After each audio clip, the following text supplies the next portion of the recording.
dinamite vem de uma palavra grega, dunamis, que aparece na Bíblia. Romanos capítulo 1, versículo 16, olha o que diz aqui. Porque eu não me envergonho do evangelho. Paulo disse, eu não tenho vergonha do evangelho. Imagina só, Paulo era um doutor da lei. Paulo tinha amigos judeus. Paulo tinha familiares judeus. Agora imagina só, o Paulo resolve aceitar Cristo, crer em Jesus Cristo e ser um pregador do evangelho. Então aquele Paulo que pregava, olha, vocês têm que circuncidar, vocês têm que guardar a lei de Moisés. Esse mesmo Paulo começou a pregar, vocês não precisam mais guardar a lei de Moisés, vocês não precisam mais circuncidar, vocês agora são salvos pela graça. Ele dizia, se a justiça vem da lei de Moisés, então Cristo morreu inutilmente. Agora imagina o bug que não deu na cabeça dos judeus ou dos conhecidos e amigos do Paulo. Imagina o bug, meu Deus, o que Paulo está fazendo? Aquele Paulo, doutor da lei, que defendia a lei de Moisés, que perseguia os crentes, pensando que estava sendo zeloso da lei de Moisés. Esse Paulo, ele disse, eu não tenho vergonha dos meus amigos, da minha família, eu não tenho vergonha daqueles que me conheciam, na época que eu pregava a lei de Moisés. Ele disse, eu não tenho vergonha. Imagina a pressão sobre o Paulo. Imagina só, um dia falaram assim, Paulo, as muitas letras te fazem delirar. Imagine a pressão sobre ele. Mas o Paulo disse assim, olha, que Deus fez ele ministro de uma nova aliança. Não da lei, mas o evangelho da nova aliança. O Paulo, ele era ministro do ministério da justiça e não da condenação. Se o ministério da justiça, se o ministério da condenação for glorioso, muito mais excederá em glória o ministério da justiça. Então Paulo pregava. Imagina a pressão da sociedade, dos amigos. Paulo, não acredito, Paulo. Imagina a pressão. E ele disse assim, olha, eu não tenho vergonha. Eu não tenho vergonha. Ele enfrentava tudo e todos, igual Martinho Lutero. Martinho Lutero enfrentou o sistema religioso para pregar o evangelho. Martinho Lutero enfrentou o sistema religioso das vendas de indulgências e para pregar o evangelho. Ele bateu forte contra o sistema. Então ele disse, eu não tenho vergonha do evangelho. E evangelho nós sabemos que significa boas novas, boas notícias. Evangelho não é regra de homens. Evangelho são boas notícias. Que boas notícias são essas? Que Jesus levou nossas doenças, que Jesus nos justificou, que Jesus nos santificou, que Jesus levou os nossos pecados, Jesus levou as nossas maldições. Era isso que o Paulo pregava, que vocês são salvos pela graça, vocês são santificados em Cristo. Isso é o evangelho. É isso que eu e você temos que pregar. Nós, pastores, temos que pregar o evangelho. Nós não temos que pregar legalismo religioso, regras de homens, regras e mais regras e religiosidade, legalismo. O nosso papel é pregar o evangelho. O que salva, gente? O evangelho. Você conhece a verdade e ela vai te libertar. O que liberta? O evangelho. Liberta o homem de demônios, de doenças, mas liberta de legalismo religioso. Legalismo religioso é horrível, tá bom? Coloca as regras religiosas acima da necessidade humana. Então, gente, ele disse, eu não tenho vergonha do evangelho de Cristo. Por quê? Ele é o poder de Deus para a salvação de todo aquele que crê. Poder, essa palavra poder é aquela que eu te falei no início desse vídeo. Dunamis.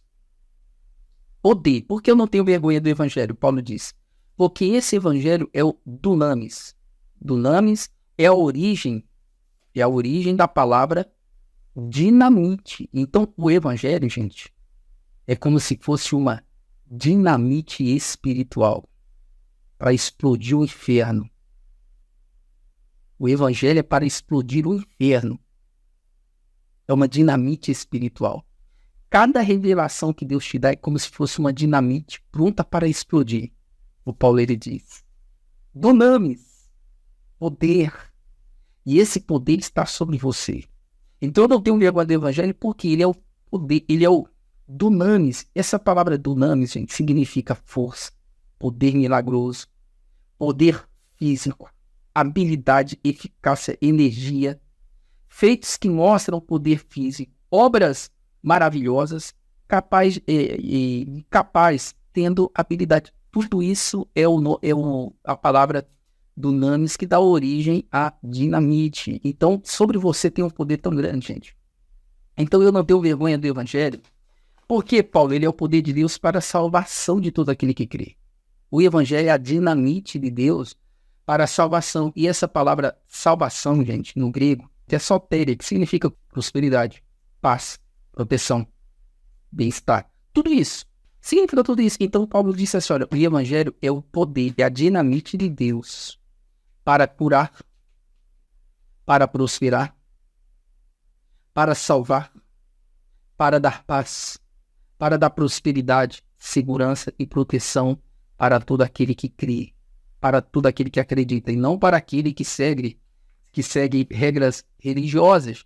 Então o evangelho é o poder de Deus para a salvação de todo aquele que crê, primeiro do judeu e também do grego, porque nele, no evangelho, se descobre a justiça de Deus de fé em fé, como está escrito, mas o justo viverá da fé. Então, por que eu devo pregar o evangelho? É porque no evangelho se descobre a justiça de Deus. O que é a justiça de Deus?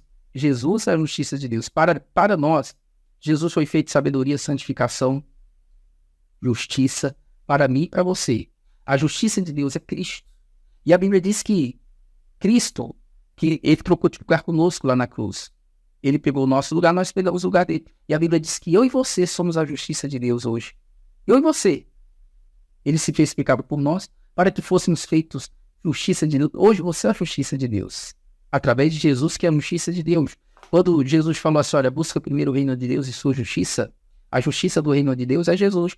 No evangelho você descobre a justiça de Deus. Justiça também significa, gente, tudo aquilo que Jesus fez. Justiça é a obra consumada de Jesus. Justiça significa que você é uma pessoa justa diante de Deus, que você, de maneira legal, conquistada por Jesus, você é uma pessoa justa diante de Deus. Quando você ora, Deus ele ouve, Deus responde, porque Jesus conquistou essa justiça para você. Então, aonde eu descubro isso? No Evangelho. No Evangelho eu descubro a justiça de Deus de fé em fé. Oh, aleluias. Então vamos pregar o Evangelho, gente. Se é o Evangelho que faz tudo isso, se é o Evangelho que é a dinamite espiritual, vamos pregar o Evangelho. Vamos jogar dinamite espiritual no inferno em nome de Jesus. Um dia Jesus falou assim para os discípulos, esperem em Jerusalém até que do alto vocês sejam revestidos de poder. E é no capítulo 1 de Atos dos Apóstolos, versículo 8, a palavra dunamis, a origem de dinamite, aparece mais uma vez. Atos 1:8, mas recebereis a virtude, o poder do Espírito Santo. Essa palavra poder é dunamis, que há de vir sobre vós, e semeis testemunhas tanto em Jerusalém, como na Judéia, Samaria e até os confins da terra. Então, ele disse assim, vocês vão receber o poder, dunamis, dinamite. E eles receberam no dia de Pentecostes, e hoje eu e você temos esse dunamis. Você tem uma dinamite dentro de você. O Espírito Santo é uma dinamite espiritual. Então ele falou assim, vocês vão receber dunamis ao descer sobre vós o Espírito Santo. Oh, aleluia! Poder milagroso para você orar pelos doentes e eles ficarem curados. Vai descer sobre vocês um poder milagroso. O poder que faz obras maravilhosas. Paulo, pelas mãos de Paulo, Deus fazia maravilhas, dunamis, maravilhas extraordinárias, dunamis.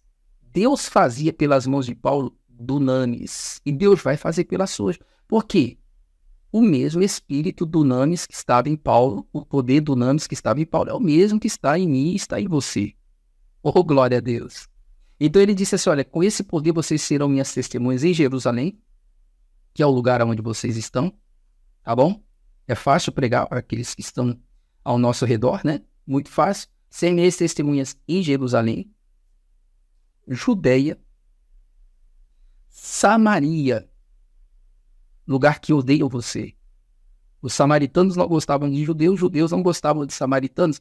Foi lá que Jesus queria dormir, os samaritanos desconfiaram que ele era judeu, não deixaram ele dormir. Então alguns discípulos falaram, então falaram assim para ele, olha Jesus, vamos orar e fazer comerias para descer fogo do céu e queimar logo essa aldeia. Jesus falou, não, vocês não sabem que espírito sois? Vocês não sabem? Eu não vim aqui destruir os homens, eu vim para salvá-los. Vocês estão entendendo, gente?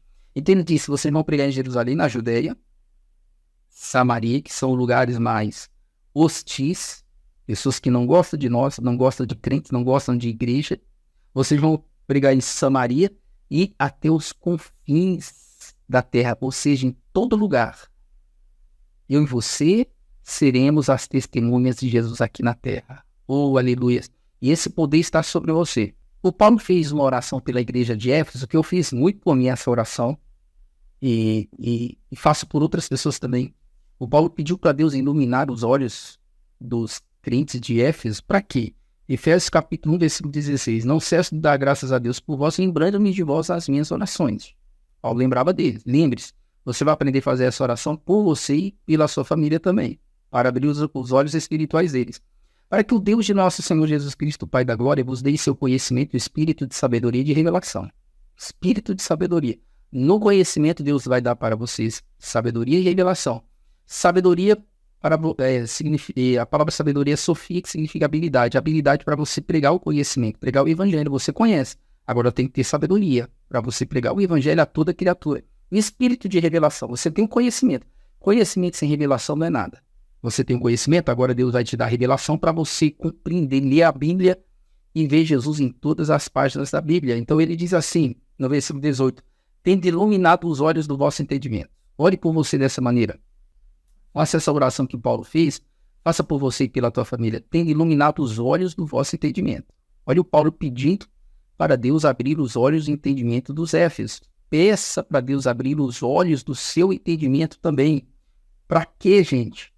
Para que saibais qual seja a esperança da sua vocação e quais as riquezas da glória da herança dos santos, da sua herança dos santos. Para que você deve orar para Deus abrir os seus olhos espirituais? Para que você saiba qual é a esperança da sua vocação. O que você deve esperar daquilo que Deus te chamou para fazer. E quais as riquezas da glória da sua herança dos santos. As riquezas de Deus sobre a tua vida.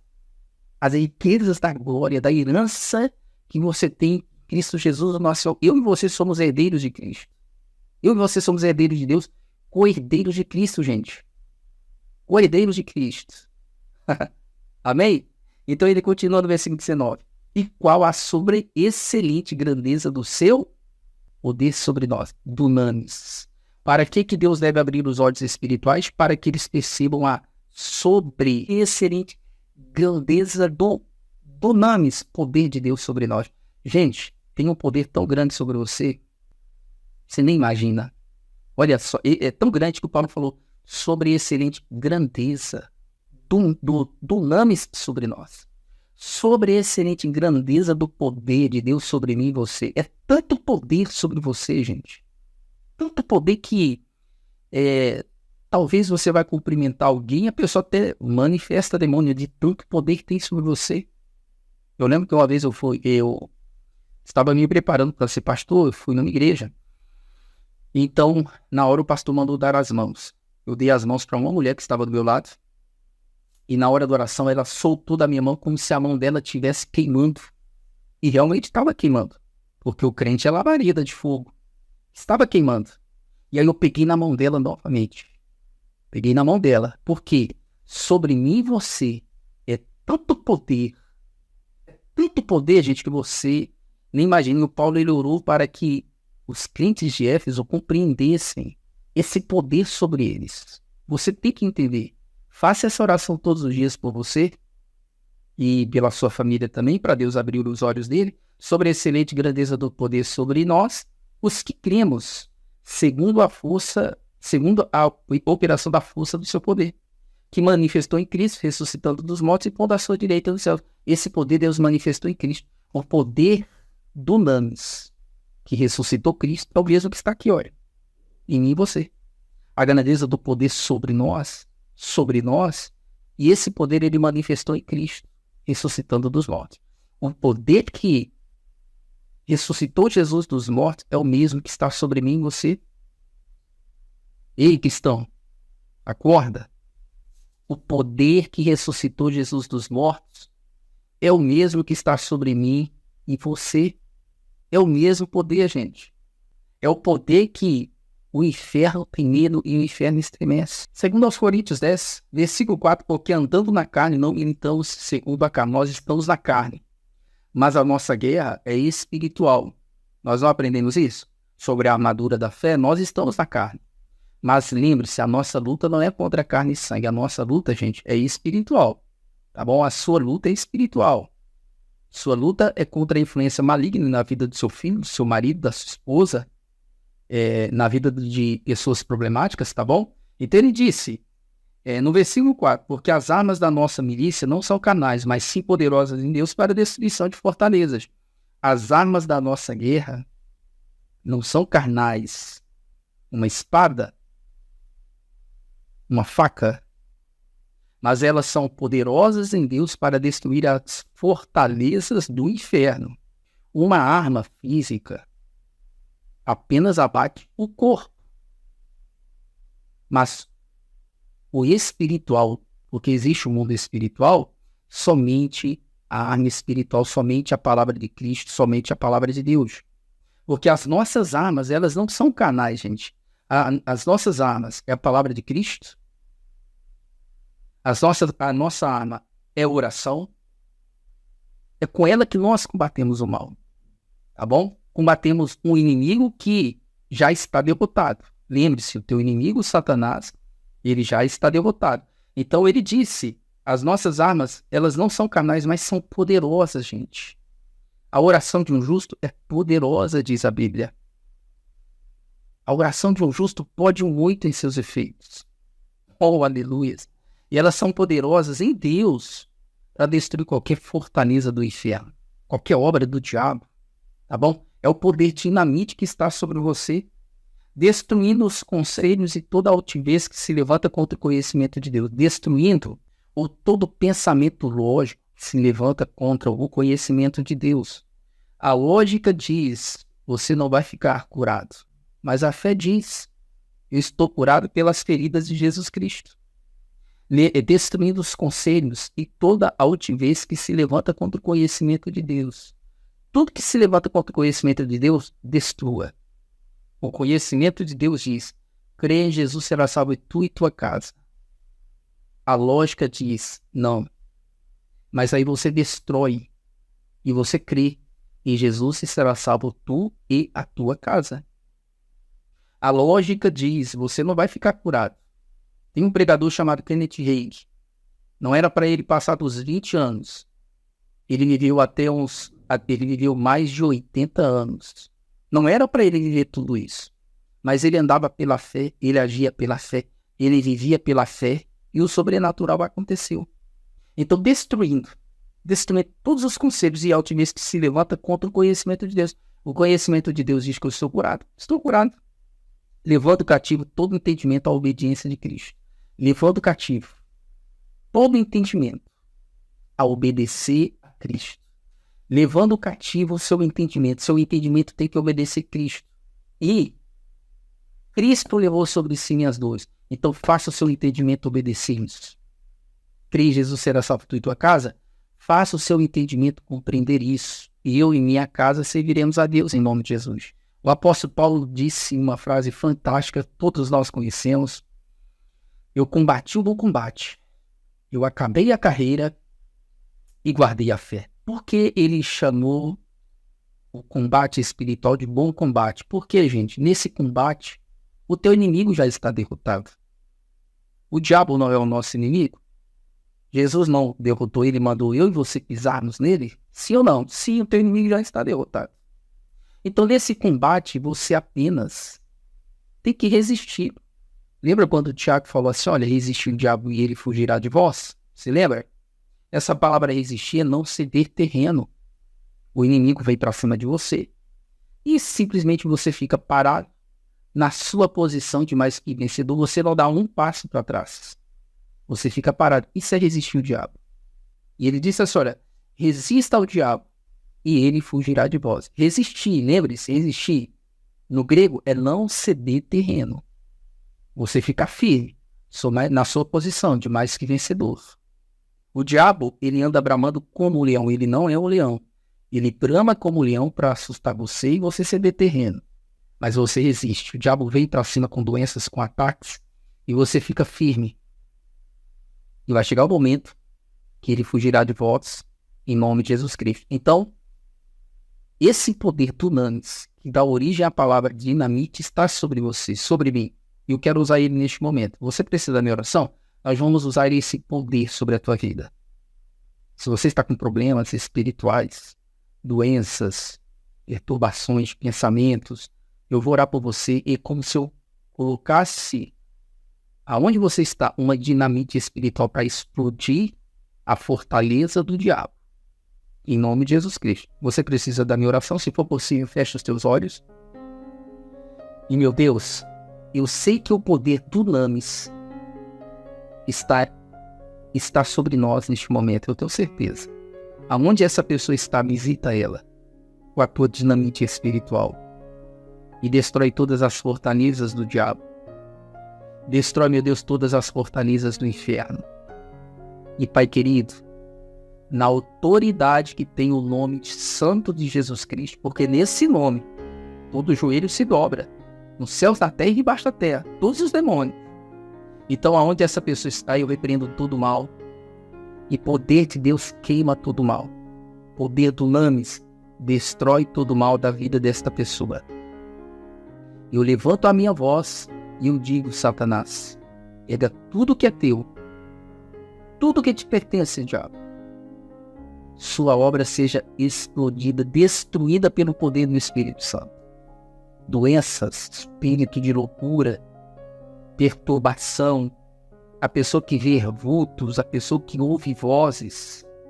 Eu repreendo todo mal e digo em nome de Jesus, demônios, saiam dessas vidas e vão embora. Em nome de Jesus Cristo. E você diz, assim seja. Na minha vida, em nome de Jesus. Eu te abençoo. E graças a Deus. Oh, aleluias. Olha, o poder do Lames está sobre a tua vida. Eu creio, tá bom? Não duvida disso. Você gostou desse vídeo? Deixa o seu like, deixa o seu comentário, compartilha com aqueles que você conhece nas suas redes sociais, em nome de Jesus Cristo. Inscreve-se aqui no canal, se você gosta dos meus vídeos. Ativa o sininho, porque quando eu postar um vídeo novo, o YouTube vai avisar você. Deus abençoe a todos. Shalom e até a próxima mensagem, em nome de Jesus.